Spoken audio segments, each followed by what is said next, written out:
छत्रपति वीर शिवाजी महाराज जब बहुत थक गए युद्ध करते करते, उनको लगा कि हम थक गए, तो एक दिन स्वामी समर्थ रामदास जी के पास गए और उन्होंने अपना मुकुट उतारा और कहा कि हमने बहुत लड़ाइयां लड़ ली, बहुत युद्ध कर लिया, अब कृपा करो कि अब हमें बहुत लड़ना नहीं, अब एक बड़ी दया करो, ये मुकुट संभालो आप, ये राजपाट आप संभालो, आपकी आज्ञा से ही हम चले, अब हमसे चला नहीं जा रहा, अब हमसे युद्ध लड़ा नहीं जा रहा, हम बहुत थक गए, अब हम विश्राम चाहते हैं, अब हम आराम चाहते हैं, अब हम कुछ दिन कुछ करना नहीं चाहते। मुस्कुराते हुए स्वामी समर्थ रामदास भगवान ने कहा, ठीक है, हमें स्वीकार है, लेकिन एक बात हम कहना चाह रहे, आप हमारे कौन हो? बोले हम आपके शिष्य हैं। तो वो हम कौन हैं? बोले आप गुरु हो। तो बोले शिष्य का कर्तव्य क्या है? बोले जो गुरु आज्ञा करे वो शिष्य का कर्तव्य है। तो स्वामी समर्थ रामदास जी ने मुकुट उठाया और उनके सिर पर रखा, बोले आज से मेरा राज्य है, मैं चलाऊंगा, पर आज्ञा तुम्हें है, तुम्हें संचालन करना है।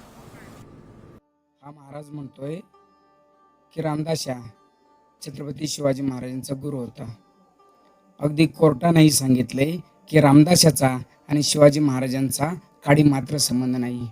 बहुजन प्रतिपालक छत्रपती शिवाजी महाराजांनी 18 पगड जातींना सोबत घेऊन स्वराज्य घडवले आणि तोच रामदास म्हणतोय, अंतर तो एक खरे, संगती घेऊनही महारे। छत्रपती शिवाजी महाराजांनी महार, मांग, चांभार, कुंभार, वडारी, धनगर, तेळी, माळी, कोळी 18 पगड जातींना एकत्र सोबत घेऊन स्वराज्य घडवले। असा हा आदिलशाचा हेर रामदास एका पत्रामध्ये लिहितो की शहार्जी ऐकावी, शिवाजीच्या राज्याची धुळधाण व्हावी, दासाचाही दास मी रामदासी, दरबार आपला आदिलशाही हीच माझी काशी। असा हा नीच रामदास छत्रपती शिवाजी महाराज गुरु म्हणून घेतील का? हाच रामदास दासबोधामध्ये लिहितो, गुरु तो सकळाशी ब्राह्मण, जरी तो झाला क्रियाहीन, तरी जावी त्याची शरण, अनन्य भावे असावे।